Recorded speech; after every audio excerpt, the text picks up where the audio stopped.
Yeah, thanks a lot, Riaz.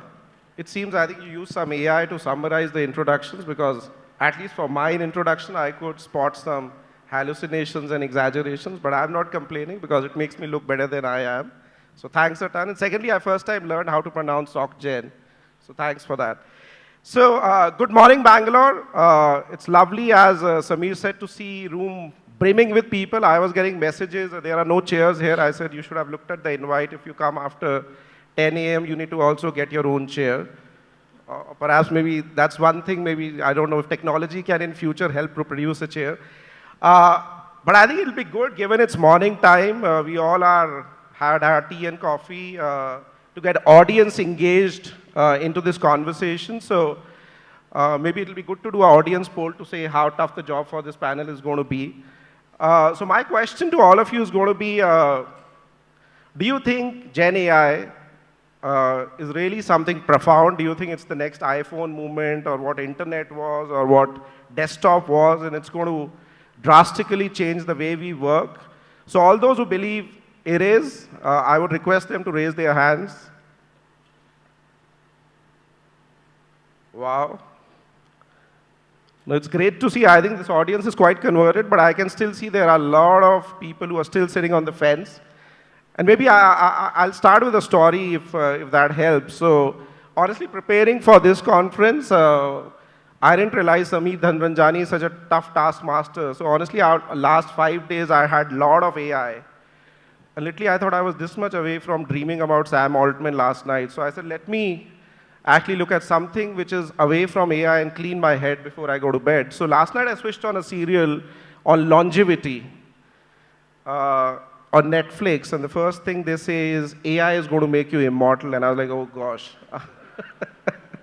But what they shared was scary, creepy, interesting. So they said, after you die, if you're ready to give a consent, there is right now a company in UK which bases your social media chats, your mobile phone messages, can create a digital avatar of you, which can be placed on your tombstone. So when people come to meet you, you can actually chat with them. Like I remember Tim Cook said, I always used to think, what will Steve Jobs do? So people can actually have your digital avatar in their home also. And they say, what would you advise? So honestly, it's going to keep you alive. And what got me really scared is for someone like me, because I've been with EY all my life, 20 years, I was wondering if EY reads all my emails, all my social media, will I get a pink slip? They have my digital avatar available, and they can ask that avatar. So the point I'm trying to make to all the people sitting on the fence, Prateek talked about how AI is going to change the way we work. It's not going to change the way we live, but it's also going to change after you die. So really, it is something which is going to be profound, as well as I said, a bit creepy. So great. Maybe a quick audience poll after my story. How many of you now think AI is going to have a profound impact on how you live and work? Oh man, the answers have gone down. Okay, so honestly, with this, I'd like to welcome the panel. I couldn't have wished for I would say, a more complete and a diverse panel, because we have representation RB and Ratna from GCCs. We have Sanjeev from Nasscom, an industry body. We have Jeet from a third-party firm, LTI. And then we have Vijay from a domestic, or I should call a truly domestic Indian MNC. And I'm a chartered accountant, so honestly, I couldn't be more humbled asking questions on AI to all these tech wizards. I just heard Sanjeev designed an Intel Pentium processor, so really a privilege to be on this side. So let me kick it off, and as Riaz mentioned, this is to make it real. My first question to all of you is going to be, it'll be good to hear from all of you across your organizations. What are the AI, across your organization, rather I'll say across your industries broadly, what are the use cases you are working on? And also if you could categorize, what are the use cases actually which are reaching production? Because we know there's a lot of pilots happening. So I think I'll hand over to RB and then we can flow in this order. So a couple of things. I think one is the FOMO, the fear of missing out. Right? So a lot of people are doing all the stuff which we can do across all the functions and the businesses. To a large extent, I think there are two phases. One is technical onboarding, and the other piece is the use cases prioritization. So one main thing which I would say is awareness of Gen AI or AI in the business. I think in the last few years, we have done enough work to make sure that people are aware of Gen AI and the benefits it can give to the business. And most of the people are looking at a lot of transformations that it can create, and the benefits can be much, much higher. So just to quote an example, actually, how without having the business context, Gen AI might not work very well. Recently, we were working with a agricultural equipment producer, and we actually have a private label credit card with them. And we were actually forecasting what the sales and how we can help them. And we were making a presentation, and we had the forecast of sales for a while. And as you guys know, that forecasts are always wrong. And that's the first law of forecasting. And what we are trying to do is minimize the errors. And we had done a wonderful work using AI, and we had gone to the client to showcase what we can do for them. So while we were presenting all this, one of the guys who was there from the client side was laughing at us. So he was giving a smile, a very different sort of a smile. And we were wondering what's happening and are we doing something wrong? So the guy actually, after the presentation, we went to him and asked, okay, what exactly didn't work for you? He said, you know what, I don't know if you guys know, the next year the government is removing all the subsidies on the agricultural equipments. So we expect a fall in the sales, and you guys have not even considered that, right? So a lot of things actually can work very well if we can have both the awareness of the business and also the new technologies that can be there. So awareness is the big one for us. The second piece I would say is adopt. A lot of times we actually look at what are the use cases which we can work on, what are the alpha projects which can have a huge benefit for us, while we are also looking at the risk and the compliance piece of it, because from the regulatory standpoint, I think that's very, very important for us. And adoption is the phase where we are in today, I would say. Maybe the accelerate piece will come in the next 2 years. So that's where I feel that, okay, we are working on a lot of use cases on the adopt phase.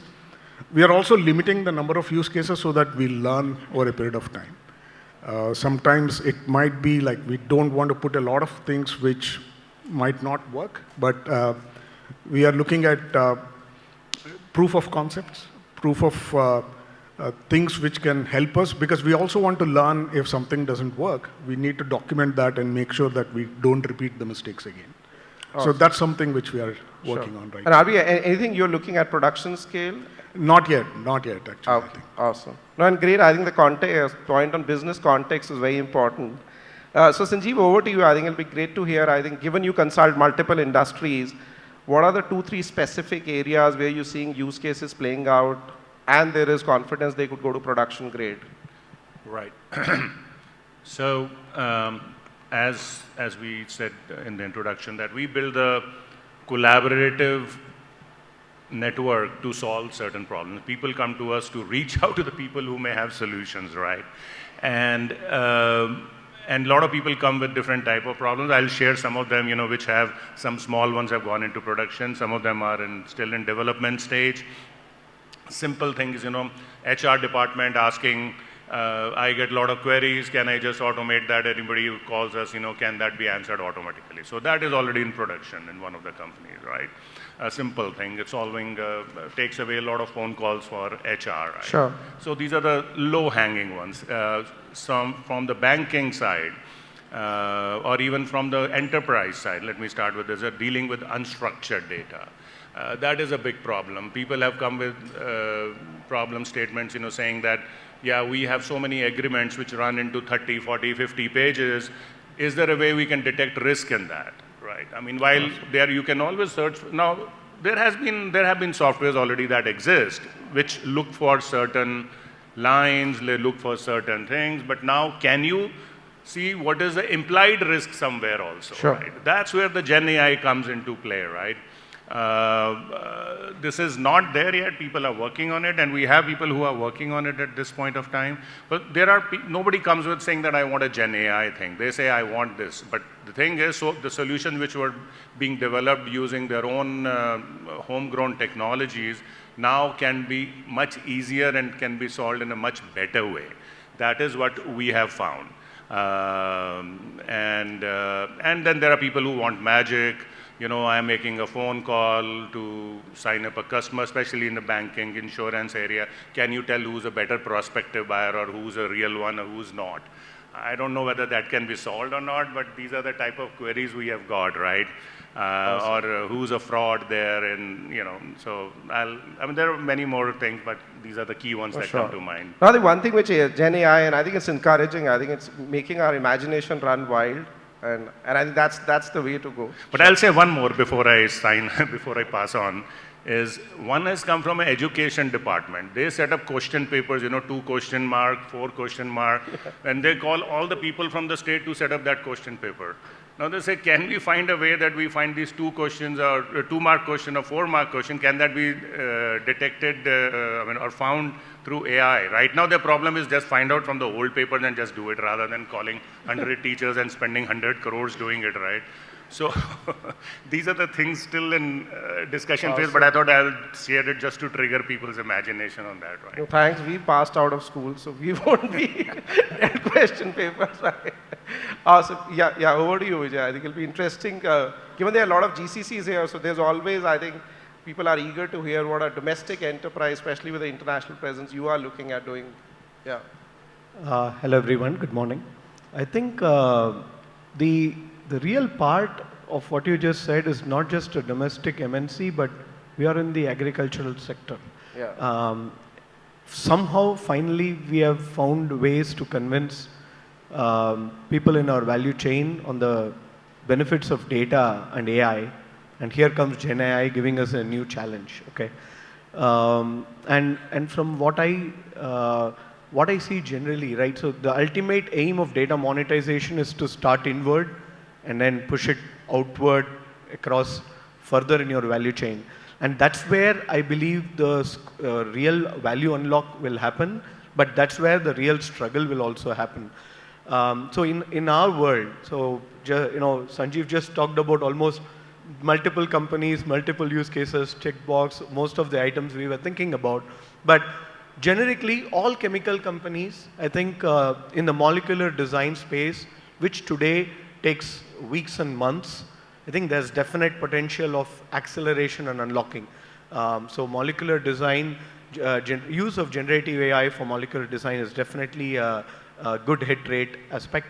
And on top of that, I think anything customer facing, having a co-pilot for our agronomists and our customer service team who will be the first point of contact with the customers, I think we are finding some scope. But also, coming back to eating our own dog food, we're also looking at it inward, right? From a data analytics perspective, the coding is the easier play. But what we are also started to think about is, can I use it for data labeling? Can I use it for outliers identification, data quality engine?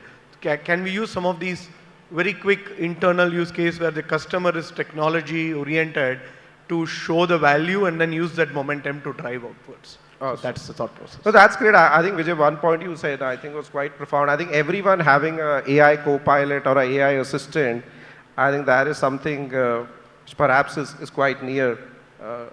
So great, Ratna, over to you. So at Morgan Stanley, we have already gone live with one use case in production. Awesome. That is where we have enabled our financial advisors. It's like giving them a personal chief strategist, chief economist, and a chief equity trader 24/7 type of a support where they're able to retrieve information that is available to them through several formats now in a single click. They're able to access this information, and we did this in conjunction with OpenAI. We were one of the early adopters a couple of years back. So with that, I think we have several learnings, and like every other bank in the industry, we are looking at a lot of use cases. But here I would like to start generalizing now. Banks, like every other sector, is data intensive. We're dealing with client data, we're dealing with a lot of finance data, we're dealing with market data.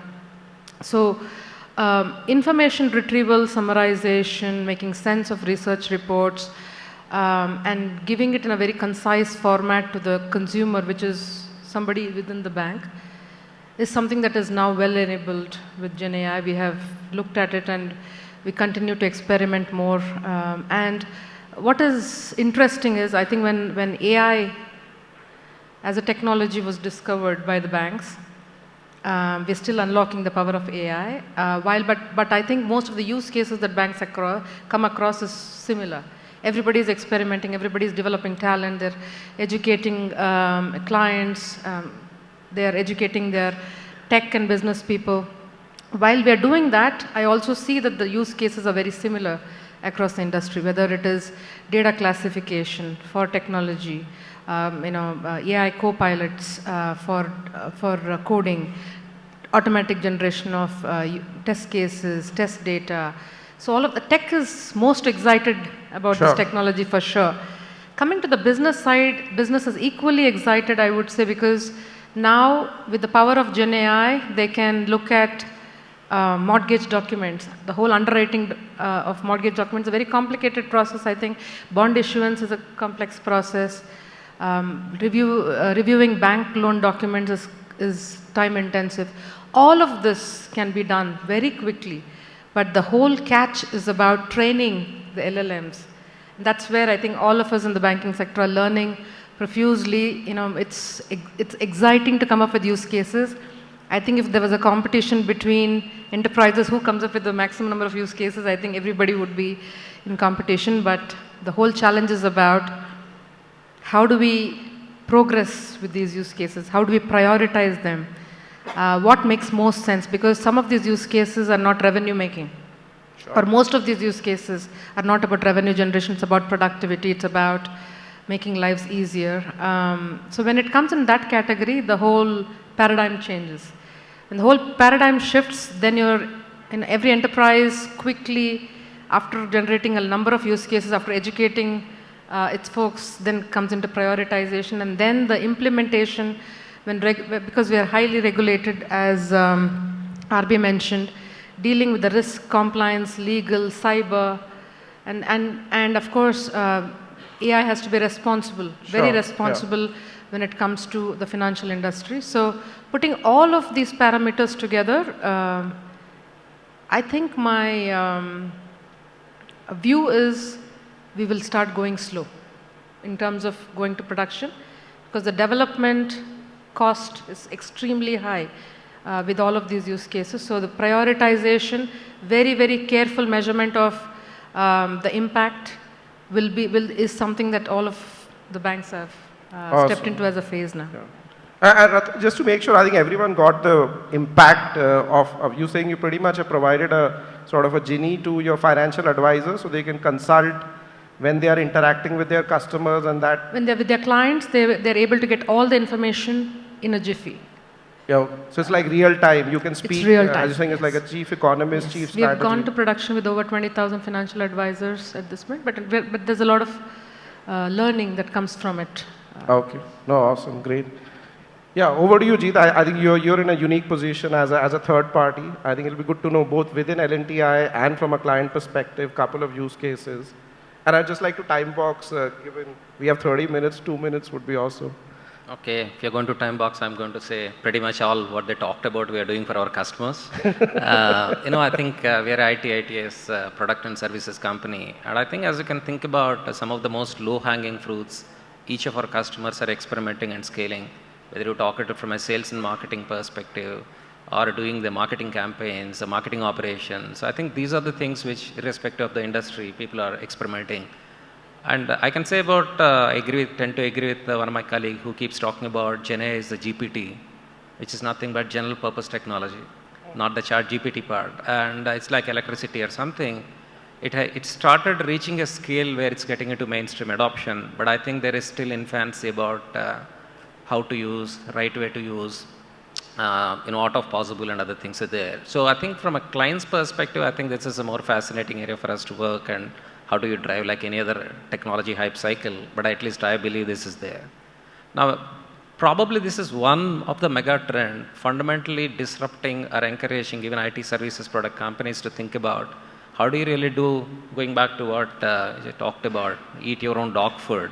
How do you really embrace whatever Gen AI can bring to the table in terms of the most common examples people keep laughing about is, how do you drive the message creation, PPTs, Word documents, which you are tortured with your bosses in terms of doing multiple versions today. It's a real use case we're able to do it in much more efficient way. And the second one is about we are able to use in our own organization for outbound email marketing, right? We have a product business. That product business is using a customization and personalization to the nth level with the images that are required. I don't think it was possible. Now, switching on the other side of the world, primarily from a productivity side, which people talked about in the SDLC area, I think that's a bread and butter for IT services companies. I think fundamentally it's helping in many, many ways, not just to reduce the time to code and reduce time to test, etc., but also helping in a lot more standardized way of doing that, thanks to the customized LLMs and others there. So all in all, I would say is about, this is probably the one mega trend, not just help your clients, but also fundamentally transform your own organization and then start driving the value for it. So that's where I see it's a really exciting moment for organizations like us. So truly exciting, and I'm sure this full form of GPT, general purpose technology, this is going to stay with a lot of us. So I believe we have 5 or 7 minutes, so I really will have to do a bit of a rapid fire here and call out. So I think first piece, as Prateek mentioned in the strategies, and I'll maybe have RB and Ratna talk about it.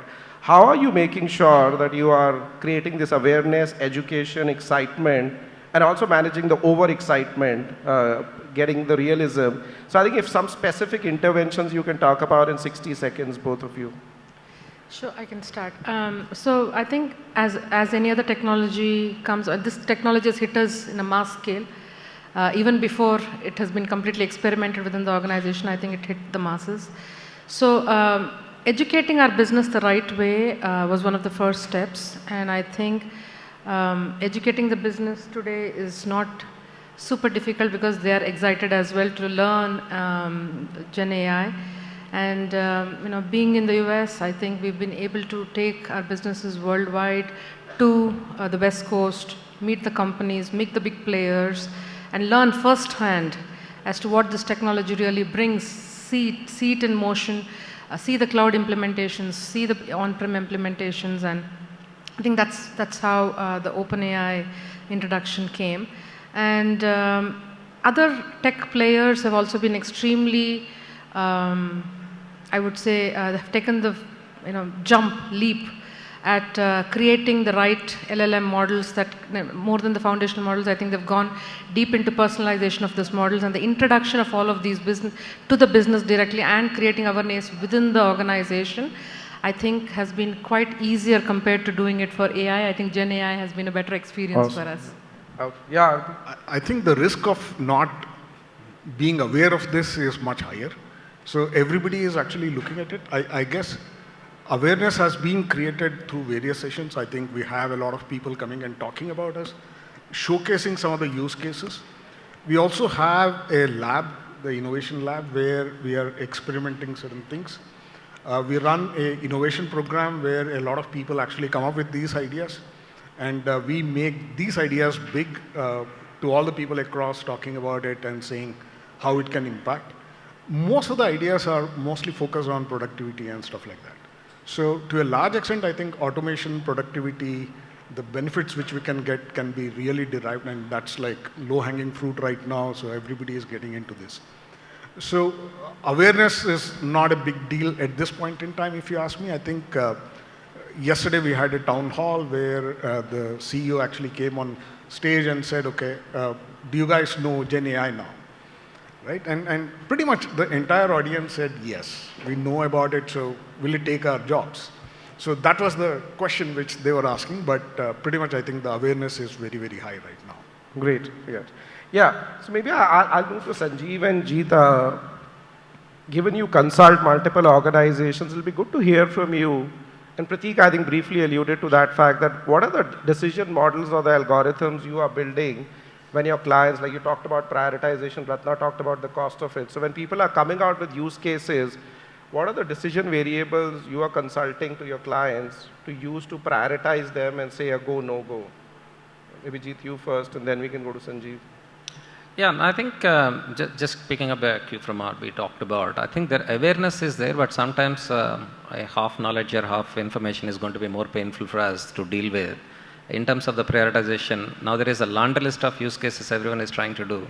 Maybe a few years back, it was very difficult to explain somebody what is AI and how to deal with it, but today I think relatively it is understood thanks to Gen AI. But the biggest problem is about everyone wants to jump into that use cases, etc., etc. But I think the way probably we are taking an approach, and even the morning keynote, you can't really go behind 100 use cases to deal with it. So the way we are helping organizations to think about, hey, what are you really trying to solve problem? Gen AI is not going to solve every problem, but it can complement with whatever existing investments you have done on the data or AI, or even the amount of capabilities you build from a quality assurance perspective or security perspective. So we are doing the simple 2x2 matrix in terms of the effort versus value, but more so in terms of is an organization ready for that type of use cases? Because it's very easy to say and change the process, but adoption of that is going to be fundamentally very, very different. And how do you really nudge that?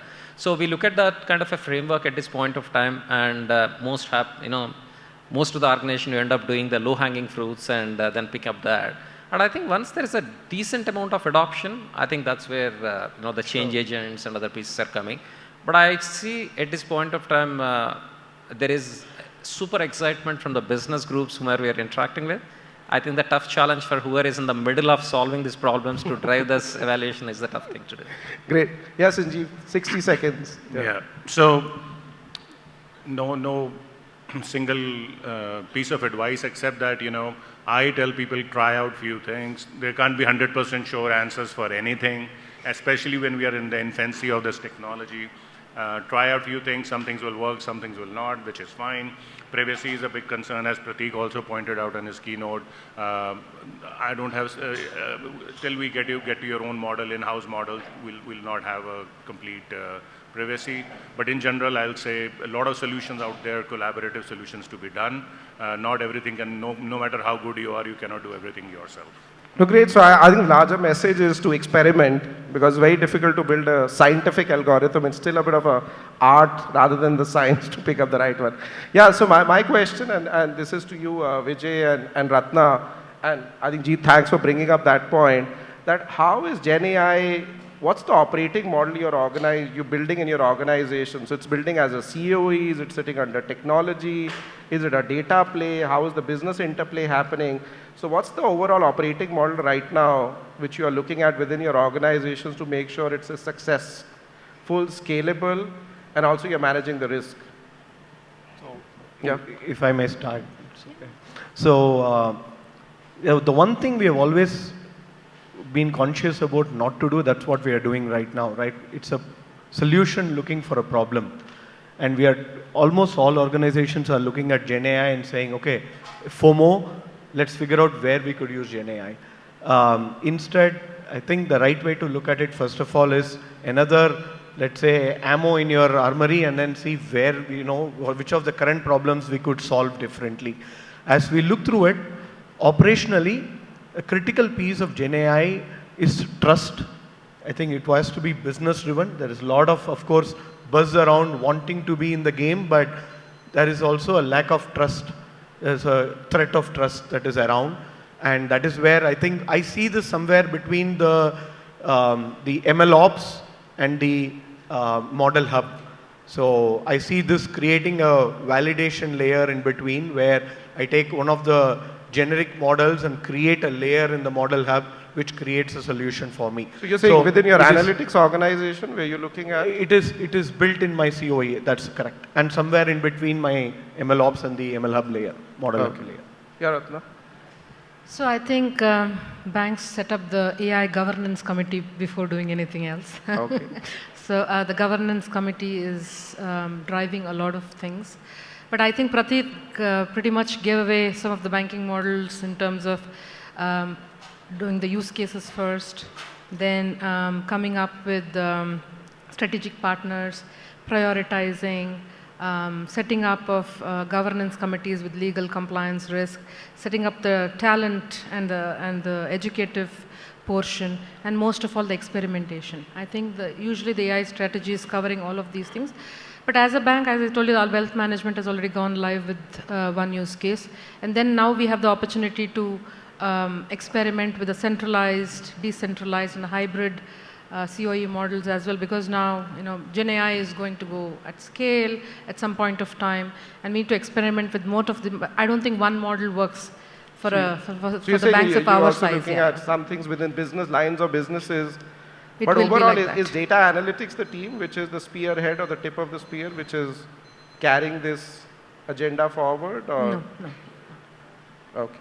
Yeah. So maybe my last question before I open it up for audience, I think given we are time's up, and maybe I'll have RB and Sanjeev comment about it, and maybe Jeet you. Is there anything, RB, you think you'll never attempt to do with Gen AI? Are there any no-go areas which in your as an industry you think which are going to be looked at? So at this point in time, I think we are at that stage where we don't know where exactly it will not work. Every other other functions we are talking to, they all want to use it. To my surprise, actually, even the legal department came to me and said, can you actually look at all the documents we have, assess the risk of these documents and see how we can mitigate those. So that's a big one, right? And we didn't expect that legal to come to us. So a lot of these areas are still in the exploratory mode. Maybe over a period of time, we'll know that, okay, this is not going to work in some areas, but at this point in time, everything is open. Everything. Sanjeev?